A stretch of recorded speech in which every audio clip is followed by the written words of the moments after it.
You don't really know much about Halloween. You thought no further than the strange custom of having your children wear masks and go out begging for candy. Halloween, or to call it by its true name, here in Ireland, Samhain.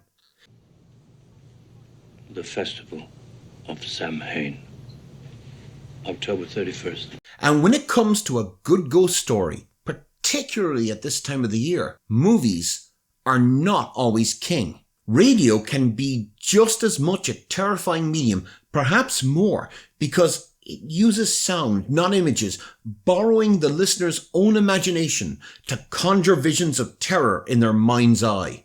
From the BBC's Fear on 4. Welcome, ladies and gentlemen, to my open house of horror, and to a series of stories from the other side of sanity.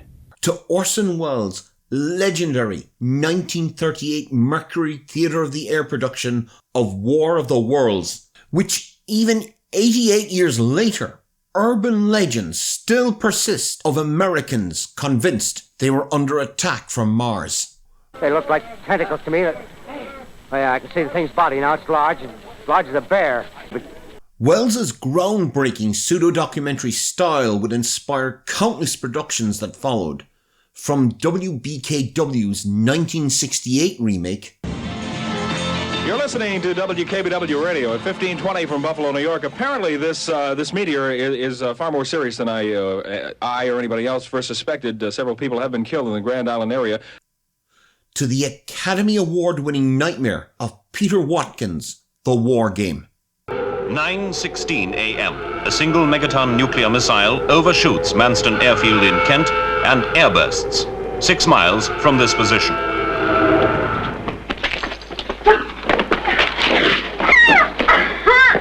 At this distance, the heat wave is sufficient to cause melting of the upturned eyeball. But there was one production that, listened to today, is far more disturbing than anything Welles came up with. A production that had been all but forgotten until the advent of YouTube. The Peoria Plague. Illinois, the early 1970s. And on Halloween night, reports begin to come into the WUBH radio newsroom of strange events. Events that will soon become terrifying for all involved. Produced and aired on WUHN Illinois in 1972, the production was a rare return to live broadcast, a medium of drama that was dying out on American radio. Written in the style of Welles's version of War of the Worlds, it adds a sense of reality by referencing then upcoming social and political events in the state of Illinois. News from the WUHN newsroom. The Advisory Council for Radio Bradley, the Bradley University FM station, has been recommending that President Martin Abegg reactivate the station, move it to a new location, and find operating funds for the second semester. But, unlike War of the Worlds, there is a graphic and disturbing sense of horror to the tale. Although it is implied clearly that extraterrestrial forces are behind the plague, it's also one of the first productions after Night of the Living Dead to use the tropes of what would become known as the zombie, with the infected driven into a murderous rage, hatred in their blood-red eyes. There is also a growing sense of despondency in the face of doom, with the production not averse to describe the graphic details. Reporters on location describe finding the bodies of dead children still wearing their trick-or-treating costumes, while each character we are introduced to meets a less than pleasant end, from being bitten by infected children to being cut in half by elevators. Now, if you will, right, here's our clock. This is Barb Fox reporting from police headquarters, where officers just finished filing a report on the discovery of a mutilated body in one of the rooms of Doctor's Hospital. The man, reportedly clad only in a crucifix, was found between floors. The upper portion of his body was left on the 3rd floor when the elevator doors closed on him. The elevator descended, the body was dismembered. With audio descriptions of the chaos on the streets predating the news reports we would see 30 years later in Zack Snyder's Dawn of the Dead. Order! Order! Knock it off! A grim but thrilling listen. Ironically, the quality of the surviving recording a copy of a copy, does not lessen the listening experience. Instead, it adds to it as words and moments become unintelligible due to a mixture of sound effects and decay over the decades. Now, usually I would tell you where to find this online, but as a treat for Halloween, I've included the full play with this episode, and it starts right after the title card. So sit back and get ready to enjoy the end of the world, and try to remember, it's only a radio show. Oh, and just before we begin, something really odd is happening to YouTube and its viewing figures. So if you liked this episode of So What Did I Think, and you want to see more, please click like and subscribe. Remember, always subscribe. And happy Halloween. So, what did I think?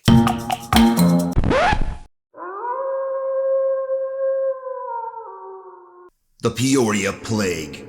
The following is a Radio 1 dramatization. The time is 9 p.m. Now the late news from the WUHN newsroom.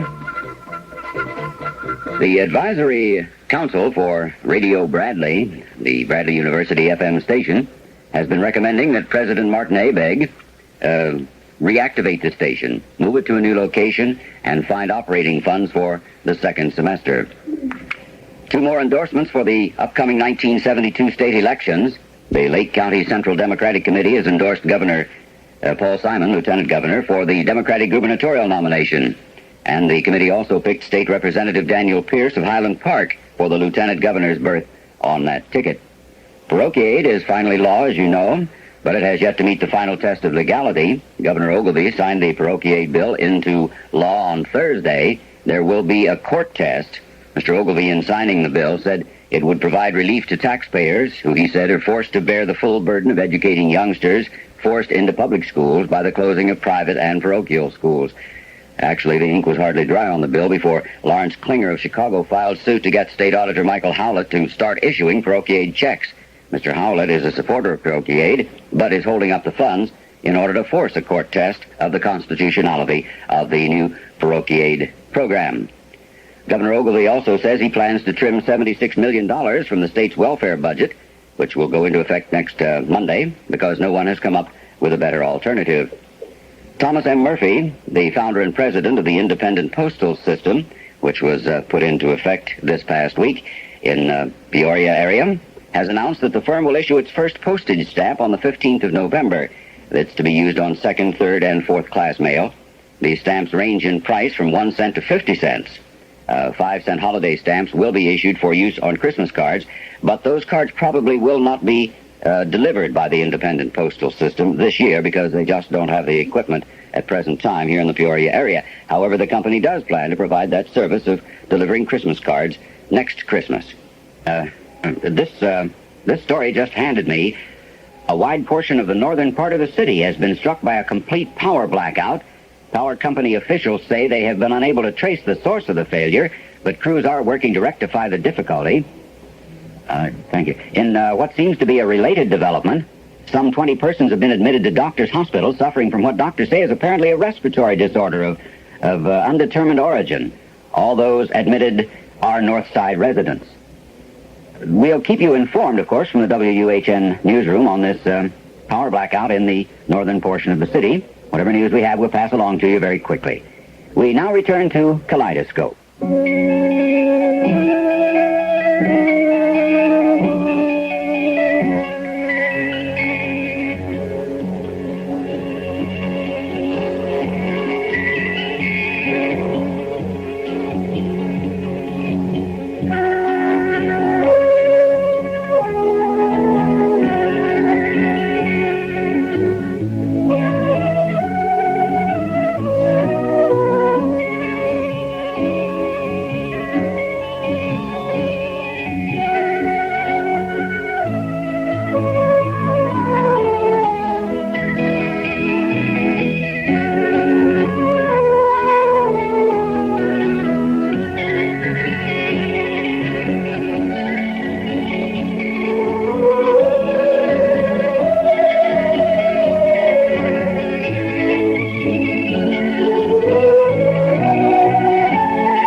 this is the WUHN newsroom.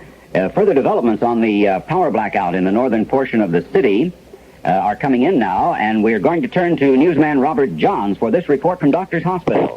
Doctors Hospital is within the area affected by the widespread power blackout in Peoria tonight. Power is being supplied by an emergency generating system. Hospital officials here declined to comment at this time on the nature of the disorder affecting at least 20 persons admitted for treatment within the past hour. Speaking off the record, one doctor told me that all of those admitted were unconscious and had encountered difficulty in breathing. There is speculation that the infection may be bacterial in origin or possibly the result of food poisoning. A driver for the Pace Ambulance Company told me that he had responded to emergency calls from several households and one restaurant within the power blackout area. At this time, there is little... Just a moment. All of the lights have just gone out here at Doctor's Hospital. And the building feels as if it's rocking slightly. There is a loud humming sound, and I can feel vibrations of noise. It's difficult at this time to say exactly what might be... Robert Johns with the latest report we have on the blackout north of the city and in the northern portion of the city, too. A spokesman for the Peoria Electric Company says nearly all of the city is now without any electric service whatsoever. Milton Kramer says transformers at a power substation near the waterworks shorted out in a violent, fiery explosion about 40 minutes ago. City police report power lines fell on 2 automobiles in the 100 block of War Memorial Drive, and at least 2 persons were reportedly electrocuted. Motorists are urged to avoid War Memorial Drive in the area there at the foot of McCluggage Bridge. That's the latest we have on the situation. We'll keep you informed, of course. Stay tuned to this station. We return to music now on Kaleidoscope.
We're back in the WUHN newsroom now. The reports are beginning to come in on this power failure in the area. We've been trying to locate newsman Warren LaSalle. Yes, he's ready now. He's in a mobile unit near the disaster area. Warren, will you come in, please? The situation here is considerably worse than original reports had indicated. There were hundreds, literally hundreds, of people jamming the area near the power substation at the waterworks. I can see the charred remains of 2 automobiles not far from where I am located near the tractor company building on War Memorial Drive. A mother and her 4 children were apparently burned to death when power lines fell onto the car in which they were riding. The bodies of 2 other persons remain in the other vehicle, also struck by falling power lines. A fire department rescue unit is at the scene now. The flames have been put out, but the bodies have yet to be removed from the scene.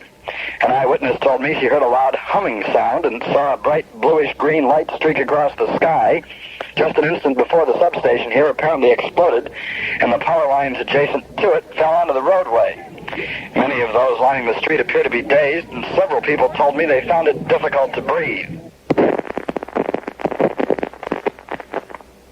Thank you, Warren. Peoria's two other major hospitals report that an increasing number of persons have been admitted for observation suffering from the effects of an unknown respiratory disorder. Hospital officials, we were in contact with them just a moment ago, say they are unable to cope with this situation. It has reached emergency proportions. The county coroner's office reports that the bodies of several youngsters clad in Halloween costumes have been discovered in residential areas around the city. The coroner says there were no indications of violence or foul play. Power company spokesman Milton Kramer says that all generators at the generating station on the river have ceased to function and that the blackout now covers the entire city. Kramer says personnel at the plant say they heard a loud humming sound as the buildings began to vibrate. I should repeat that there is apparently no power in the city. Police say they're receiving a lot of calls about some sort of a bright light, blue or green, they're not quite sure, moving slowly to the northwest in the city over Peoria. Now, that's all we have at the moment. There is a power blackout. We caution everyone to remain calm and, use the most caution you possibly can, and we'll get back to you with further developments from the WHN newsroom, and in the meantime, we'll go back to Kaleidoscope.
Back in the WUHN newsroom now.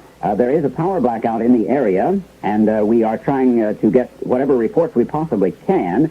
Authorities in the control tower at the airport say they've been forced to close the airport to air traffic because of a disruption in communications caused by this massive power failure. We have another report now. From newsman Robert Johns at Doctors Hospital. Since my last report from this location, I've secluded myself within the administrative offices on the third floor. I'm now behind a plate of glass and trying to make sense of what I'm about to report to you. According to interns I've talked with in the past few minutes, several of those persons admitted to the hospital tonight have savagely attacked 2 doctors and several other emergency room personnel. In an attempt to control the enraged patients, hospital staff members have completely closed off all corridors leading to and from the area, which is now concentrated with people no longer down with the disease, but rampaging through the halls of this medical institution. According to a hospital spokesman, the area that I'm reporting from is completely secure.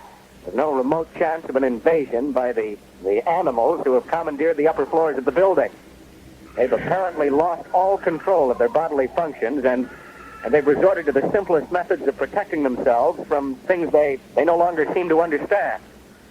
One patient appeared to be dying from suffocation. He was immediately scheduled for a tracheotomy, and the doctor was at the point of incision when the man, who supposedly was under sedation, came alive with the power and the fury of an enraged ape. He wrenched the doctor's scalpel from the surgeon's hand and sliced his throat from front to rear. Other personnel in the room fled through doors and into the awaiting horde of the living dead. I find it hard to keep my thoughts organized. That's what I'm trying to do. I just can't believe such a horrid thing could happen in the same building. All flights above this level have been completely barricaded and reinforced with tables, cabinets, chairs, machines.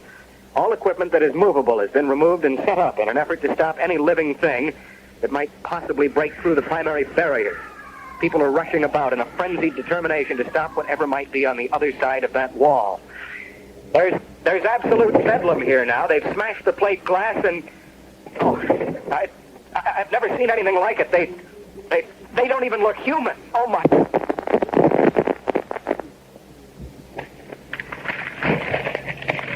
Well, I'm sorry about that. We seem to run into some sort of difficulty in that remote connection with newsman Robert Johns at Doctors Hospital. While our engineer tries to reestablish contact, which he will do just as quickly as possible, we have this report from another reporter in town that the mayor has left his home to go to his office from City Hall. Mim Lorgan files this live report. We expect the mayor to issue a statement momentarily regarding the now well-known state of emergency. I've received reports that the mayor has been in contact with the governor, but no one seems to know what's going on absolutely. But it's been rumored that the mayor will declare an official state of emergency within the hour. It's also rumored that he will ask for assistance from the National Guard. But until his speech is made available to the news media, all of this remains highly speculative. The mayor has just come down the marble staircase here at City Hall from his fifth-floor office. He's now approaching reporters. Along with the mayor are several other aldermen and other city officials. The mayor reportedly intends to confer with other government officials before making a statement. Thank you, Mim. While we were waiting for the mayor's statement, he'll be along in a moment, I understand. Let's take this report now from Radnor Clinic. Carl LaFong reports. I have Dr. Dietrich with me. Doctor, has any progress been made in finding a cure? Well, we've succeeded in isolating the bacteria, and since that time we've been trying to find something to destroy or even arrest the bacterial processes. But unfortunately, we have been unable to even stop its meiosis or reproductive process. It seems that these organisms, after destroying the branch cells, lodge themselves in the bone marrow, where each cell divides. This process continues quite rapidly, and each cell can reproduce and equal in approximately 90 seconds. Of course, the body manufactures red blood cells in the bone marrow. Since the bacteria destroys the marrow, the body cannot produce these oxygen-carrying cells. Now, without the cells to carry oxygen to the body, unconsciousness results shortly after infection, and with it, the brain damage follows. Then, Doctor, oxygen tanks are not effective. No, the oxygen can get into the lungs, but it's exhaled because there are no red blood cells to pass the oxygen along. We haven't been able to explain the things. We're back at City Hall for the long-awaited statement from the mayor. Ladies and gentlemen, now get honored the mayor. Citizens of Peoria, ladies and gentlemen of the press, has been in conference with city officials and the governor's office. I won't try to cover things up or give you false hopes. We're confronted with a situation totally beyond our immediate control. However, officials at Doctors Hospital have assured me that everything possible is being done to find a cure for the disease that is sweeping our city. I must emphasize that panic will only make things worse. I'm therefore enacting martial law throughout the city, and I'm ordering everyone to remain behind locked doors in their homes. The police commissioner has given his men the orders to shoot to kill. This is, of course, necessary to ensure control. Now, if you're not at home, you must either go home or locate your nearest civil defense shelter. We're doing everything possible to combat this dilemma. Please stay at home, etc., etc., etc. What response have you had from the governor's office, sir? Well, it seems as though our governor thought it more important to spend the weekend fishing in Wisconsin rather than sit in his dingy office down in Springfield, controlling the official business of the state of Illinois. And that was the mayor's report on this, what has now grown to an emergency situation. We're here in the WUHN newsroom. We have an unconfirmed report of a light plane flying in the VFR mode. That's That is to say, the pilot was flying into the Peoria airport pattern by eyesight only, because the radio communications at the tower are completely without power, and it seems as though the pilot tried to radio the tower to report a shortage of fuel. Because the tower is without electrical power, they're unable to receive the pilot's plea for some help. The pilot attempted a landing by eyesight, I'm told, and apparently mistook Harmon Highway for the landing strip. The plane was reportedly a multiple-engine craft, 3 persons on board. We do not know who they are, or were. The only plane in the area, according to the aviation officials, was a dual-engine craft, chartered. To sum up, the entire city of Peoria is without power at this time. The mayor has now declared the city under martial law and instructed residents to seek a place of safety, either in their own homes or one of the civil defense shelters. We've been unable to reestablish contact with newsman Warren LaSalle. We were speaking with him just a short while ago. He reported on the explosion of a power substation near the McCluggage Bridge. Newsman LaSalle filed this tape-recorded report from the scene about 20 minutes ago. If that's ready, all right, let's hear it. Hey, Fred, are you rolling on this? Yeah, Warren, go ahead. Look, Fred, it's getting pretty tense here. I don't think I'm going to have time to file another report, but before I'll have to get out of here. But I wanted to make sure that somebody knows what's happening. I don't understand what happened to the people who were milling around here when we found the burned bodies in the cars. It's like we all went crazy at the same time. I first noticed people falling to the ground and gasping for breath. It looked like some of them died. I mean, they didn't move or anything. They were just lying there still. When I went back to the car to get a pack of smokes, there was an old guy, maybe 60 or 65, just keeled across the hood like he was dead. I was going to move him and see if there was anything I could do to help him, but he looked dead, so I left him alone. I tried to open the glove compartment to get my cigarettes out, but it was locked. I remember I left the keys in my raincoat hanging over the fence down near the bridge. When I turned around to get out of the car, the old guy who had been lying across the hood was standing on his feet, breathing heavily. At first I thought maybe he was going to get sick or something, and I noticed his skin. It wasn't a flesh tone anymore, but looked almost gray. What would really scare the hell out of me was his eyes. They were all red. I don't mean bloodshot. I mean roaring fire engine red. Without any provocation or warning, he lunged at me, grabbed my throat. It was at least twice as strong as you'd expect anyone that old to be. I mean, his hands around my throat were like a steel vise. He pulled my head toward his mouth and sunk his teeth into the flesh just above the right eyebrow. I want to tell you, he bit hard. So hard, blood started running down my face immediately. I couldn't breathe at all and knew I was going fast. I had to do something, but he was so strong, Fred. You know, I couldn't move. He tried then to yank me away from the car and finish the job, I guess, but I must have lost his balance just a little. Car doors were still open. I felt him slip back my way. I reached up under his armpits, pulled him back toward the car, all the strength I could muster. As I pulled away, a bite in my head didn't loosen a bit, and I think he must have ripped a pretty big hunk of meat off. Fell into the car seat, and when he came at me again, I reached outside, grabbed the door handle, slammed it on his head as hard as I could. The edge of the door caught the side of his face and wedged it against the door jamb. He didn't make a sound, but collapsed to the pavement when I opened the door. And Fred, the really odd thing was when I looked at his face, despite how really ripped up it was, there wasn't any blood. No blood at all. I knew I had to get away from this area, so I ran back down toward the bridge, find my coat, so I could find the keys and get out of here. Those people, most of them had been lying, looking like they were dead in the street, and gotten up and were standing in a close-knit group, about 50 or 75. Looked like a pack of mad dogs. I was afraid they might attack me at any moment. Didn't want to try to get out of here on foot, so I knew I had to have those car keys from the coat. I ran around the outside of the mob, and they didn't seem to be paying much attention to me. So many other people in the street. My raincoat was still on the fence where I'd left it, so I grabbed the keys out of the pocket, started running back up the hill to where the car was. Still don't know where they came from, but 4 or 5 little kids, some of them wearing Halloween costumes, running in the same direction with me. They were scared, and they were screaming about being chased by a couple of these red-eyed creatures. I wanted to stop and see if I could help the kids, but I knew I had to get back here and tell you about this. When I was running toward the car, I saw one of them grab the little girls who had tripped and fallen. What he did to that little child, I don't think I can describe to you. Youngster couldn't have been more than 5, maybe 6 years old. And what that cemented creature grabbed her, he looked like a man in his 40s, picked the little kid up and held her in both arms over his head and threw her to the pavement absolutely as hard as he could. Then he started kicking. I just can't tell you. I mean, it was so horrible. I'm back in the car now, Fred, and I'm going to leave. Oh, my God. They're all around the car. Those red-eyed shells and men are all around me. Jesus. Gotta get the car into gear, and I'm holding the accelerator to the floor, but they're holding the back tires off the street, and I'm not moving. They're all around me.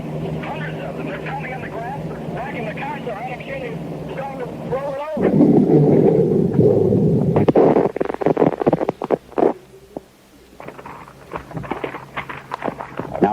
we're back in the newsroom. That was a recorded conversation earlier between reporter Warren LaSalle and an engineer here at the studios.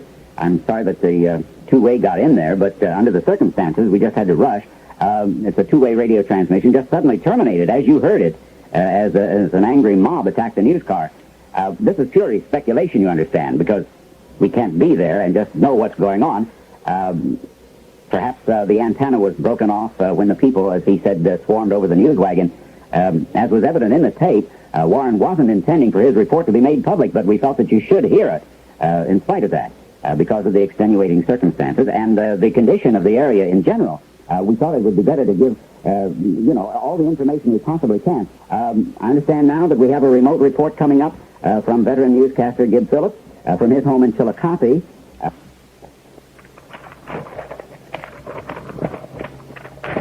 There's no telephone service connecting Peoria and Chillicothe at this time due to the power shortage, so reporter Phillips will file this live report from a neighbor's house using a two-way radio. All right, Gib, you go ahead. Okay, ready, Phil. You can take it now. UAI-QLS, Peoria. Yes, sir, it's okay, Phil. Go ahead. Just hold the button on the mic, or you'll cut yourself off. This is Gib Phillips in Chillicothe. Though the lights are out here and there is no telephone service, everything appears to be normal. The way it sounds here, you're having close to a riot or something there in Peoria. But nothing's happening here, though, except about an hour and a half ago, or close enough. A couple of my neighbors were outside talking about a bluish-green flash across the sky. And my neighbor Ted Wallace, whose radio I'm using to file this, just returned about 10 minutes ago from Princeville. And he tells me that aside from the power and communications difficulty, everything is normal there as well. And some people have fled Peoria through Chillicothe and are told of being attacked by crazed half-human creatures. The massive traffic movement through this little community has created one of the worst traffic tie-ups imaginable. I'll stick by the mic here, and if you'll be needing any more information, this is Gib Phillips reporting from Chillicothe. That was Gib Phillips reporting on the situation in Chillicothe. You're listening to WUHN Radio, trying to keep contact with this emergency, this power failure that has occurred in the area. Pekin police report that aside from the power blackout, there's no difficulty in that city either. Apparently it's localized here. We've just been in contact with Barb Fox at the police department. She reports the finding of another body at Doctor's Hospital. Let's cut her in now, if you will. Right, here's Barb Fox. This is Barb Fox reporting from police headquarters, where officers just finished filing a report on the discovery of a mutilated body in one of the rooms of Doctor's Hospital. The man, reportedly clad only in a crucifix, was found between floors. The upper portion of his body was left on the third floor when the elevator doors closed on him. The elevator descended, the body was dismembered. According to the report, the upper portion of the man's torso was riddled with daggers and glass 1/2 inch thick. The bleeding had completely ceased by the time the body had reached the elevator shaft. Interns tracing the trail of blood surmised the man had been dragged from a nearby office where the glass windows had been shattered. The report continues because the body was without clothing, no identification was possible. Police are baffled by a length of what appears to have been a microphone cable that was clinched in the dead man's fist. This is Bart Fox reporting. Ladies and gentlemen, panic seems to have swept our city. All of you who are listening, please be calm under the situation. What reports we have, hundreds of people, maybe even thousands, seem to be running wildly through the streets in a kind of crazed frenzy. We have here numerous reports of fires, at least 300 deaths, and scattered incidents of looting. Civil defense authorities have issued a statement urging everyone to stay home tonight. There's a team of medical experts from St. Nicholas Hospital is attempting to isolate this bacteria, which has affected the behavior of so many of our citizens. Authorities are baffled by this strange phenomenon, we're told. They have yet been unable to isolate its origin. Several prominent physicians have recommended that the consumption of any foods other than cans be ceased immediately. Anything that is canned apparently is all right for the moment. Civil defense authorities recommend that if you're going to drink water, be certain that you boil it before you drink it. In any event, when police or the fire department must be contacted, the telephone company and the city police have provided mobile communication and van-type trucks are located throughout the city. Perhaps you've seen them. I don't know. Each truck is equipped with a loudspeaker system, which will make you aware of its presence within your area. In the event of an emergency, do not leave your home until you hear the loudspeaker message in your area. Now, I'm going to repeat it for you, see if you can remember it. This is Civil Defense Emergency Communications Mobile Unit. That's the way they'll introduce it. Then they'll follow a number of some sort or other and the announcement of the intersection which the truck is nearest. We repeat, under no circumstances should you leave your home, except in the event of fire, of course. The police superintendent, Andrew Alexander, reminds all police officers that Lee's days off, of course, have been canceled. If you didn't hear it directly from him, you're hearing it now. This goes ad infinitum, apparently, until this thing is cleared up, until we find out what it's all about. Every policeman is to report to police headquarters at once. The superintendent emphasized that the situation remains under control, but Andrews advised that all area residents who own firearms keep them loaded, keep them nearby in the event of some sort of someone should try to get into your home. In a prepared statement, the police chief said, and we're able to quote this, due to the extreme gravity of the situation which confronts us at this hour, I must advise all area residents to take any precaution which they feel necessary to guard against intrusion. Where health or safety is threatened, I advise all firearms owners to shoot to kill without hesitation. Police Superintendent Andrew apparently was referring to those individuals who are affected by the plague, which seems to have swept our area when he issued the shoot to kill order. Medical authorities further advise that anyone who thinks he may have contracted this bacterial infection should have another member of the household in which he resides bind him, actually tie him down in such a way that his movement will be completely restricted. Persons living alone who feel ill are advised to perhaps take a sedative or some such thing if it's available, and just go to bed immediately. Lock the door, of course, and the windows and so forth. The civil defense authorities have been granted permission by the mayor and the police superintendent to do whatever is necessary to restrict movement on city streets because of the huge traffic jam, which is now traffic at the bridge routes going out of the city. State police have had to set up barricades to restrict any sort of vehicular movement from the city. Thank you. Late reports indicate that the vast majority of those affected by the plague are residents of the city.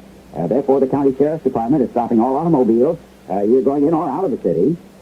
And from what we are able to learn here in the WUHN newsroom, in a dire situation such as this one, more people are apt to be killed due to panic and fear than by whatever this dreaded thing is.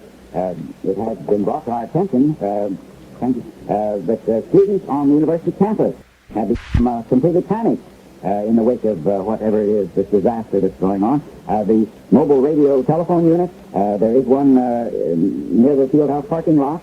Students are reportedly dying at the hands of fellow students as the mobs attempt to storm this mobile unit in order to tell their parents about the crisis that we have here.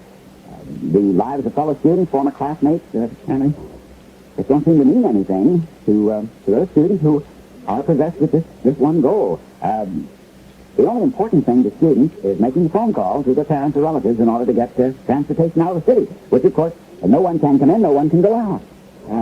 There have been numerous reports of some very brutal confrontations, beatings. I don't know. What's that? Oh. Okay, go ahead. This is Barb Fox reporting once again from the police department, where reports of patrolmen read like the diary of the Marquis de Sade. Murders, rapes, and an alarming number of suicides, the whole town seems gripped by the seething terror of an unknown foe. 8 persons were mutilated beyond recognition when a city maintenance truck overturned in the street and rolled through the plate glass front of a supermarket on McClure near Knoxville. 40 people were sprayed with fuel from the truck and ignited when a battery from the truck fell into a pool of high-octane fuel. In another incident, a bus returning from a church retreat with 38 youngsters aboard ran out of control while trying to avoid a collision with an ambulance on the Franklin Street Bridge. It plunged some 30 feet to the pilings below. The bus reportedly burst into flames on impact. Coast Guard officials report only 3 youngsters are known to be alive, 10 are missing, and the others dead. We're buried in Jamaica. Let me alone! Leave me alone! Let me! You know, die! You won't be ready to go! You die here! Well, we'll try to make further contact with Barb Fox at the police department. I must urge everyone to be just as calm as they possibly can. I've been in contact with numerous sources of information. Since our last report, these items have been brought to our attention. There's a hotel in the heart of downtown Peoria where 3 residents have flung themselves from the windows. One woman was seen just literally bouncing from the brick walls of the structure after breaking through the windows on the 13th floor. Identification of the victim is impossible because the body had been defiled by the mob, just swarming through the streets. Police say the situation does remain under control. I don't know. I don't know exactly what it is they mean. It would seem that that isn't the case at all. Right now, at this time, radio communications between this station and our remote reporters, and I know you're anxious to hear what's going on, but I'm afraid I have been unable to get through to them. It is difficult to predict for how much time we'll be able to bring you live reports from the scene. News Director Wilbur Wobus informs me that a policeman has delivered to our studios a tape-recorded message from Dr. Donald Turan. Now, in this recorded message, I am told Dr. Turan claims to have isolated the source of the bacterial infection which has infected so many of us here in this area. Thank heaven we've been spared for the time, at least. I don't know quite what to say. This recording has not yet been heard by anyone on our news staff, so you and I are going to be hearing it for the first time. And if you just be patient, we'll get it here. Understand, we just received this. Just a moment, please.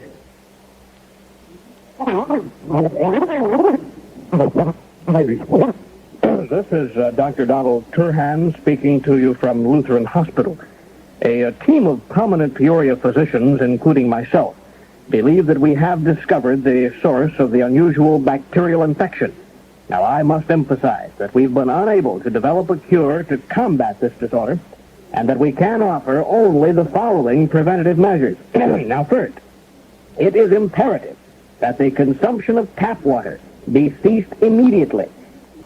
This is of cardinal importance, because our medical research team has determined beyond a shadow of a doubt that these bacteria are multiplying in the tap of Peoria.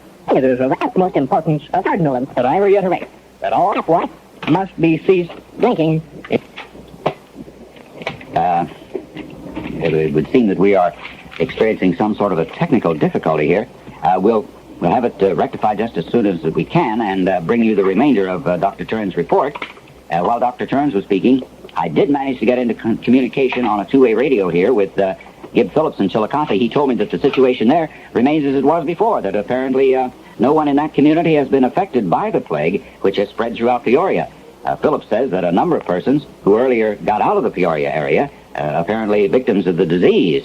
However, sufficient manpower was available in Chillicothe to subdue those affected and to maintain some sort of order. The police in Chillicothe have since set up roadblocks to prevent others from entering the town from Peoria. As is the case there, law enforcement officers have been given the shoot-to-kill order, if that's necessary. Oh, yes. Now, again, we're going to have Dr. Donald Turan with a report that we interrupted a moment ago. You'll just go right ahead. This is Dr. Donald Turhan speaking to you from Lutheran Hospital.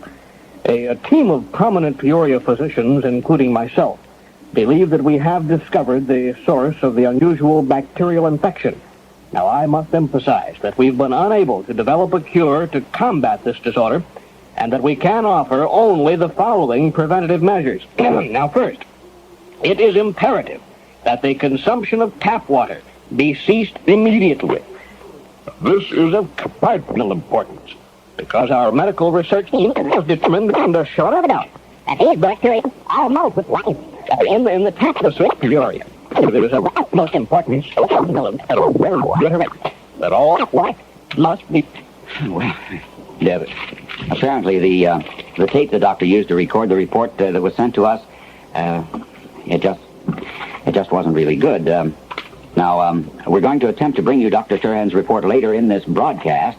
Word has reached me now that reporter Mim Lorgan is located in one of our mobile units near Peoria's Courthouse Square, where civil defense authorities have set up an emergency treatment center and a communication facilities.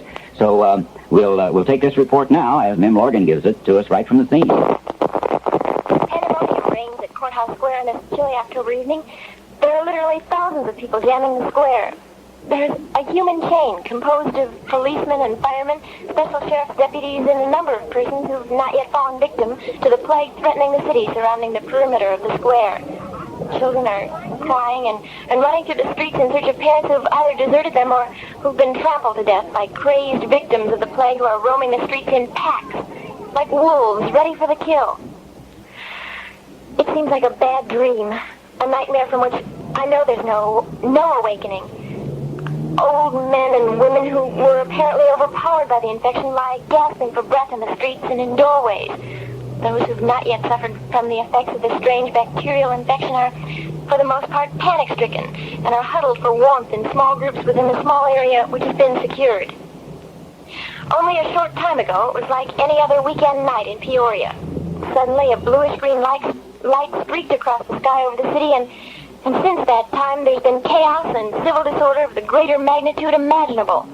Speculation as to the cause of this night of terror runs rampant through the crowd here. Stories range from blaming a communist conspiracy to destroy population centers to tales of alien invasion from outer space. And who's to say what the truth might actually be? There's sporadic shooting as police fire into bands of the crazed once humans who periodically attack their own kind like savage beasts of the night. The injured lie everywhere, and medical teams are spread far too thin to be of any real value. It seems as though no one is immune from this dread disease. There's an unconfirmed report that the mayor, after issuing a statement from City Hall, fell victim to it himself and brutally attacked a reporter as he attempted to leave the building. No one's able to explain why some have been affected by the disease and others not. In many instances, some members of the same family have gone raving mad while others remain apparently normal. Symptoms of the disorder are easily recognized. First, there's dizziness and vomiting. Then extreme difficulty in breathing may be encountered. Secondly, the victim then falls unconscious for a short period of time. It is then that the skin loses its color, becoming almost gray. The eyes turn a deep red, almost glowing with luminescence. But when the victim regains consciousness, he's lost complete control of his faculties and attacks anything or anyone near him, resorting to the most carnal and bestial acts imaginable. As I speak to you, I stand beside the body of a small girl, clad in what appears to be the blood-soaked remains of a Cinderella Halloween costume. Not 10 minutes ago, the body was dragged here from outside the defense perimeter by her hysterical mother, who said the child had been attacked by a group of 5 or 6 of the bloodthirsty night creatures, who savagely beat and kicked the youngster before tearing her with their bared teeth. I don't know how much longer I can take the spectacle. Has the whole world gone mad? The cloud-shrouded starless night sky is crimson in the distance, and smoke lingers like a pall over the city as numerous fires rage out of control away from the heart of the city. Fire units stand ready here to guard against the possible spread of flames into this area. In the sky to the southwest, there lingers a faint bluish-green glow from within the clouds. The light, which hovered for a time near the waterworks, streaked across the sky to its present location and has remained there for the past 40 minutes with no appreciable movement or any change in its intensity. Police attempted to get near the area where the strange glow remains, but fires rage completely out of control near the site, and they have as yet been unable to get close enough to attempt investigation. Near the center of the square, there is... Wait! The blue-green light is growing brighter, and it appears to be moving closer. God. Yes, it is. It looks almost like a huge flare, dropping from the sky. And there's a sound which grows increasingly louder as it approaches this area. The sky above the city is not as bright as it is on the most brightly moonlit night. All hush falling over the clouds as the light draws near. And I've never seen anything like it before. I'm really at a complete loss for words. It's more than light. It looks like a vehicle of some sort. It appears to be almost pie-shaped, narrow at the top, then it is at the bottom, like an inverted pie. And it's rotating. A strange light seems to emanate from within. It's dropping lower now, and It's so loud, I don't know whether you can hear me or not. There's a rushing of the wind about me, and something is falling from the sky. Many of them. I'm not sure what they are, but one is still at my feet. I picked one up. It looks like a small capsule of some sort. There are literally hundreds of them falling, like rain, all about me. They're breaking as they hit, and there's a milky white liquid splattering on the pavement as they break. I feel people are falling. The police are firing, but there's no stopping them. The train is speeding, they're breaking through the human chain, and I swear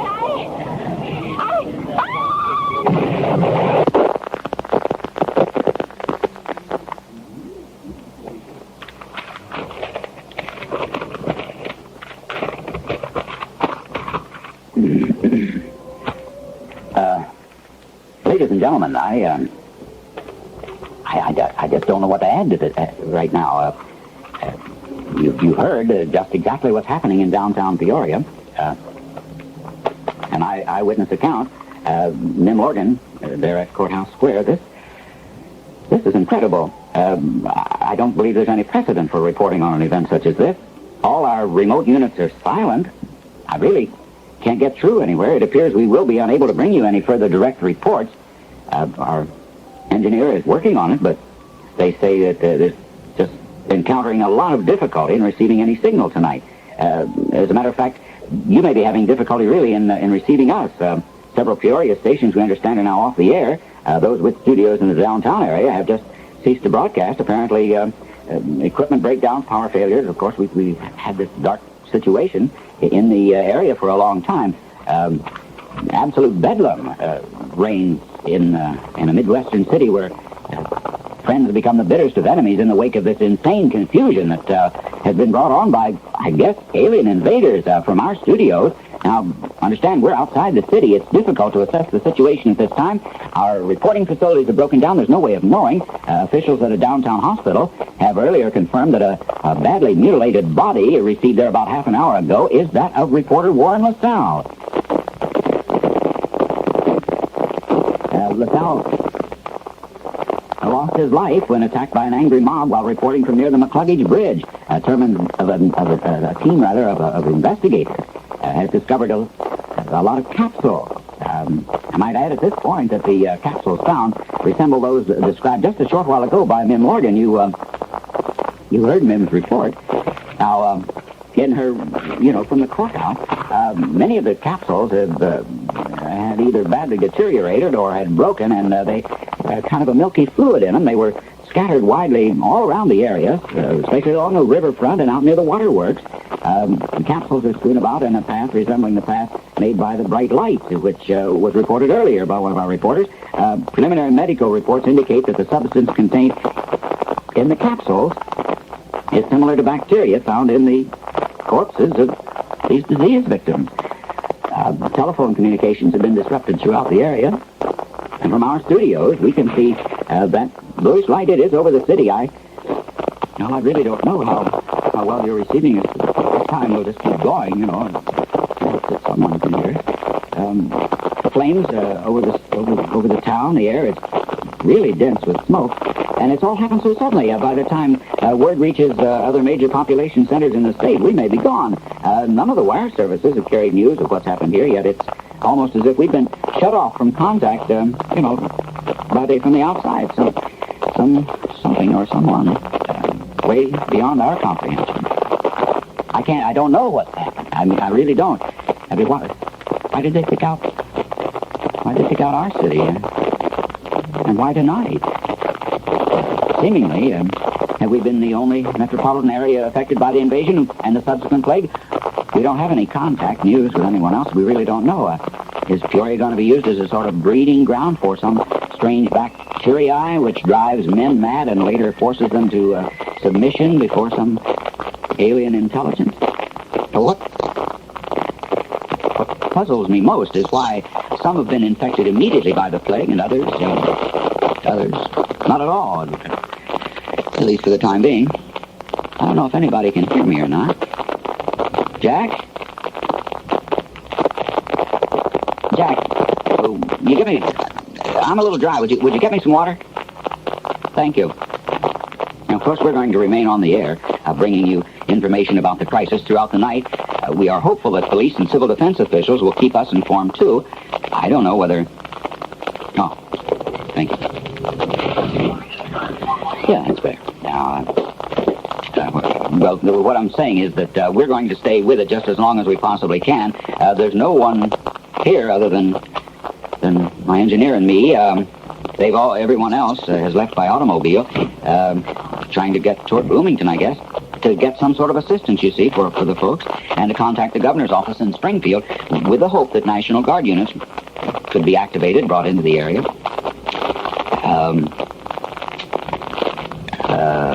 Recapping here these events, it's about an hour ago that bright bluish-green light was seen first over the city near... Jack? Jack, come back in here right away. Yeah, what's the trouble? Where did it... Hey, you look sick. You want me to go get help or something? Where did you get this water? Is it from the cooler in the hall? No, the bottle's empty. I drank from the cooler about 20 minutes ago. So I got yours from the tap in the restroom. I thought it was all right. No. Don't you see that? Hey, are you going to be all right? Ought I try to get a policeman or something? That's why some people have got the disease and others haven't. They dump that bacteria in the water supply. It must grow like crazy. Only those who have this... Only those who have had water in the past hour or so. Jack? But I've been so busy with tapes back here and the two-way and all, I never thought that something might be wrong. Oh, no, it's not your fault, but you got to get me out of here right away. Now, Jack, you know what happened to the others. Get me out of the building, lock the doors, no matter what now. And don't let me back in. But I couldn't do that. You and I have known each other for 5, 6, 7 years. I couldn't do that. No. I mean, there's so much interference, I doubt anyone here. Anyway, but...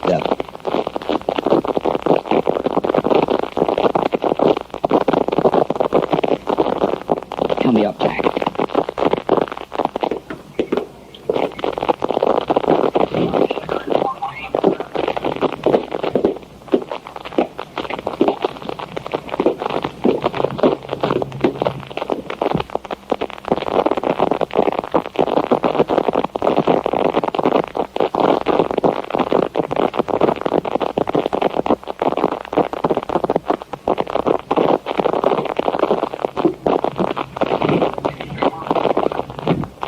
Due to circumstances beyond our control, we're now forced to leave the air.